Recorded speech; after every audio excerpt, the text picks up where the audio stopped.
is day 83. We're knocking out a 6-mile section back down to Buena Vista. We're doing a southbound section hike today. Well, section hike. Southbound section because we're still with family and they're still letting us slack pack, so we're very appreciative of that. Shouldn't be too difficult today. We had that 22-mile day yesterday, and as a part of our strategy to avoid from taking zeros and spending a ton of money and coming off trail, we just try to do lower mileage days to give ourselves an active rest. And let's see, that is about it. We'll talk to you later. Check this beautiful view out. Do you think that's looking, is that looking back towards Lexington? I think that is on the right side. Either way, it's really pretty. Yeah. This is nice. Catch this little view over here. Alrighty. Hey guys, so we are finishing up the rest of our hike today. As Justin mentioned earlier, we went 6.3 miles today and are on the descent. I also wanted to show you our lovely trail angel and my aunt, who's been shuttling us around the past 3 days. Hello! There she is. Our trail angel. Yeah, she's our trail angel. We've had the opportunity to slack pack for the past 3 days, which has just been amazing and really good for our joints. And it gave us an opportunity to cover larger miles yesterday and recover. But yeah, we've been really fortunate to have family here in the area and are back to full packs tomorrow. But that'll be all right. But anyway, we're just closing up for the day, and we will bring you back on our hike tomorrow. And tomorrow's 19 miles, I believe, towards Waynesboro. So we'll talk to y'all later. Bye. Hey, sweetie pie. What's going on over here? Oh, well, we have 2 new trail dogs. So we were hiking down the hill to finish up our hike today, and ran into these 2 puppies that appear to have run away from home. And fortunately, my aunt had a dog leash, and we were able to catch them. And we're trying to find their home right now. It's just like luring in hikers with your beef jerky and water. Yep. But yep, we'll update you and let y'all know if they found their happy home. All right, talk to y'all later.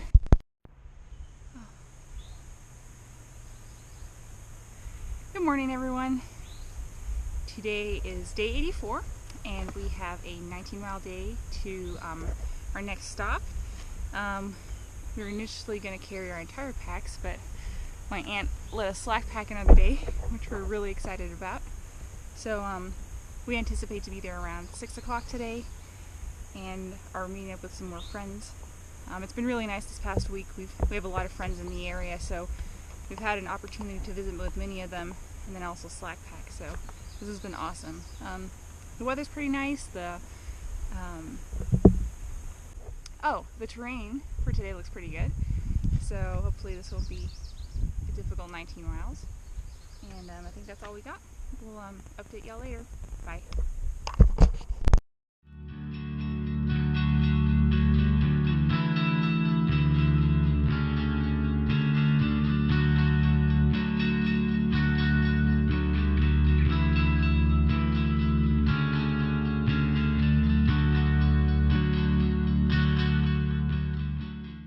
So we just got done with Spy Rock, which you got to see. And one of the other very beautiful things about this particular location is that this looks like a garden in here. And it's amazing because you've got all these rhododendron blooms, and it looks like it's well manicured. And in fact, we just saw a gentleman from the Natural Bridge Appalachian Trail Club that was doing trail maintenance with a weed whacker. So thank you very much for that. Just to give you an idea of how beautiful it looks through here. I mean, it looks just like a garden. I'll show you guys a little bit more over here. Very pretty. And as for the dogs that we found yesterday, we were actually able to return them to their owner. They finally called back once we got back down to the road crossing with the 2 dogs, and we were very happy to get them back to their rightful owner, and that everything worked out well. And let's see, Yep, we'll be done with our 19-mile day here in the next about 3.5 hours, so I'll talk to you later. View. We're coming down the Priest, heading down to the parking lot here. Just wanted to check this out. It's gorgeous. Alright, I'll talk to you later. Everybody, so we're back on the trail. Today I believe is day 85. Yeah, so we're back out here, and as always, we're going to show you just about every suspension bridge we possibly can because we enjoy it so much. But we're coming out of the Crabtree Falls parking area. We've got 10 miles today to Reed's Gap, which is famously the Devil's Backbone Brewery Gap. But yeah, look at this. Yeah, stop listening to me yammering for a second. Just look at this beautiful nature.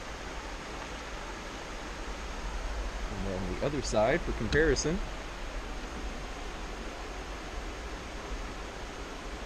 Alright, back across the bridge.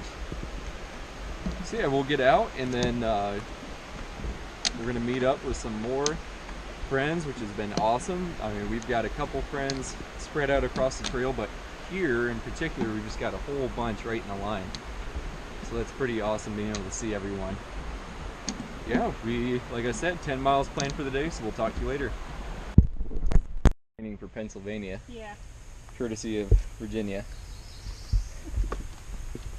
Yep, some nice rock fields going up 3 ridges.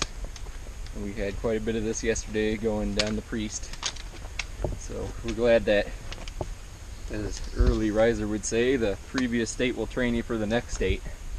So I guess this is gearing us up for Pennsylvania. But, yep, I'm gonna get off so we don't fall. See ya.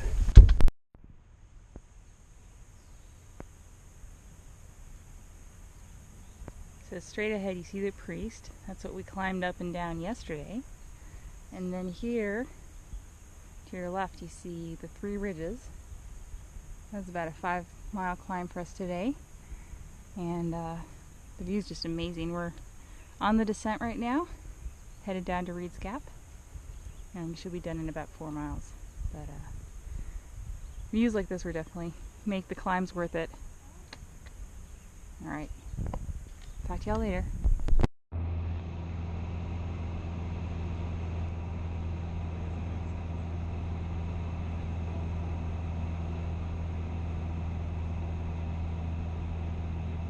Everyone, so it is day 86.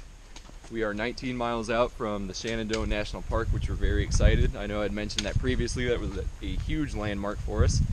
Just coming off an awesome 0 day, which you saw footage of yesterday, with well as Coach Spalding, and then also our goddaughter and good friends Blaine and Emily. So thank you all so much for coming out. It was such a pleasure to see you, and easily our best 0 day, so thank you very much for that. We'll be doing 19 miles, as I said, today to Rockfish Gap, which is kind of the gate of the Shenandoah National Park and is also Waynesboro, Virginia, which should be our second to last trail town that we're going to resupply at. I believe it's just Waynesboro and Front Royal, and then we'll be out of here, which is crazy because Virginia's been so much fun, and I don't know if we're quite ready to leave it yet because I feel like the second half of the trail is going to go way quicker than the first half. But regardless of that, we'll still keep chugging along out here. Let's see. That's about it. We'll show you guys any awesome views that we have. So we've got a relatively flat section here with minimal rock, so we wanted to take advantage of it and talk about one of the most important pieces of gear that you'll have on the AT, shoes. So starting out, depending on your experience level, what we highly recommend is going to a specialized shoe store where they can really analyze your arch and determine if you require arch support, such as the big ones on the AT are, the Outdoor 76 in Franklin, North Carolina, and then also Mount Rogers Outfitters in Damascus, Virginia. So if you have the time, we highly, highly, highly recommend getting out there, because you're not going to know how your feet are going to hold up or what they're going to respond to until you actually get out here. I mean, we thought we kind of knew our feet after rocking in the Army and doing section hikes and things like that, but it turned out, we were completely wrong about what we needed. So going to one of those specialized stores will get you started in the right direction. And once you get to that store, make sure that you have a good return policy with them. most of the locally owned or private places are going to be able to take care of you really well with that, because sometimes shoes just don't work out. Like those Salomon Odyssey Fs that I had that gave me the Achilles injury. Really nice shoe, specifically designed by Salomon to through hike and last 1,000 miles. But there were heel issues with it, and I was able to return that because I kept that original receipt, and I knew that Sundog Outfitters in Damascus was pretty good at taking care of through hikers. So like I said, I can't emphasize enough getting to one of those specialized stores that has a good return policy. And then obviously you'll try everything on while you're there, figure out what works for you. So what works for Wella doesn't work for me. What works for some of our other warrior hiker guys won't work for any of y'all. So it's really tailored to the individual. And finally, once you do that, try to get some miles on those feet as much as you can, because you're really not going to know how your feet are going to react until you actually get out and do it. And then also throw a little bit of weight on your back. I wouldn't recommend doing it initially to avoid injury, but just to get a feel of the structure of the shoe and how well you think it's going to hold up. For example, we haven't found the perfect solution for shoes, but we found good enough, and good enough works out here on the AT. Obviously, if your feet are shredded and getting beat down by the shoe, get rid of those things. But the AT is not a place to really experiment with shoes, as I found out through an injury, and you don't want to be in that situation. So really find out what works for you alone, and just do your best to kind of drown out all the other recommendations, because once you get out on the trail that first week, you hear about 1,000 different gear recommendations about what shoe or whatever works for somebody, but it's not going to work for you because everybody's different. And let's see. Huh? Inserts. Oh, absolutely. Wella just brought up a good point. So I mentioned the inserts earlier. You may need arch support. Super feet are very popular out here. I used super feet for the first 100 miles. Then got to Franklin, changed out shoes, went with the Brooks Cascadias from the Saucony Peregrines, and tried sole inserts. And soles are made to be heated up so they will mold to your feet. Some people may be able to get away with walking them warm, but I was not one of them, so those things put my feet in agony.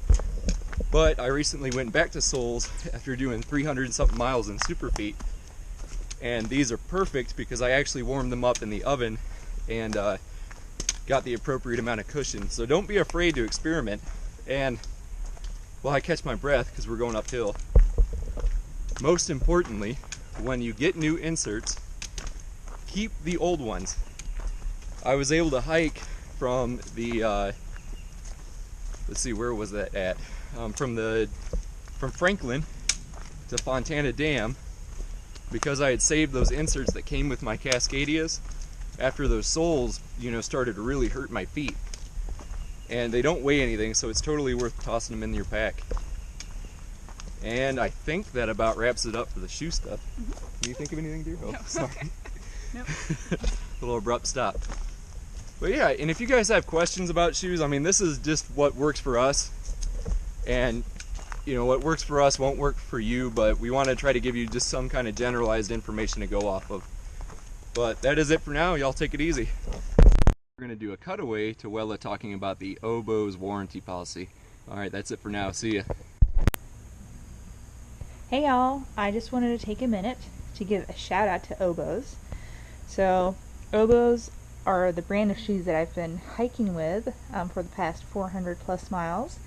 And here in front of you, you'll see the pair that I got when we came into Virginia.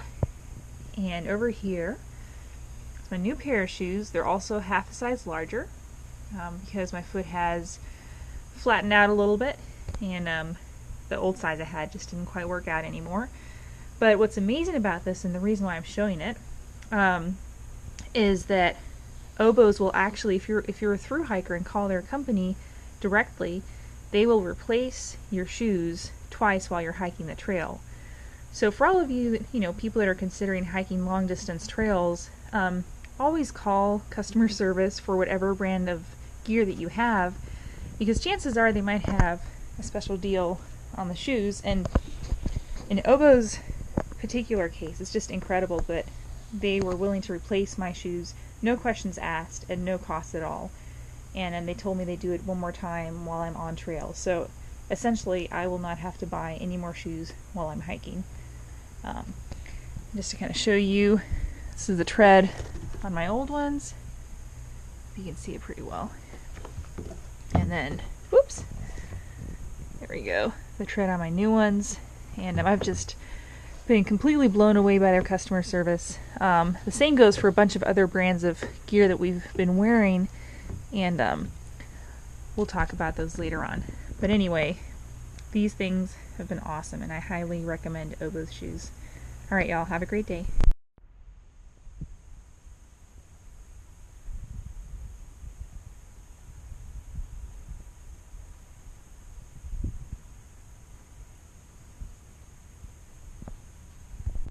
Just had a new experience. Wella had a tick embed itself on her calf, and we were able to pull it out by using some fine-tipped tweezers, just doing a slow pull towards the top of the head to make sure it didn't leave it in there. And it may have only, it must have only been in there like an hour because we just checked ourselves down the hill. But anyways, what we did is circled it to measure the size and wrote the date right there, just so we can be sure. And then I took a photo of it with the phone and then used something for scale so we can track it if it gets washed off for whatever reason. So we just wanted to impart some of our tick knowledge onto you so you could prepare, or throw that in your toolkit for future hikes. But that's it, see ya. So before I send this other tick to a fiery death, I'd like to just show you guys kind of how the ticks work. This is a, back up a little bit. So this is a weed that was growing alongside the trail. You can see them sitting right there. And I saw this tick hanging off it, and it was just kind of perfectly hanging off in the trail like that to catch on your leg as you walk by. And after Wella got hers, man, the bugs are rough. I was keeping an eye out. So here you go, we'll get a close-up for you real quick. And yeah, this guy's about to die a fiery death, so we'll talk to you later.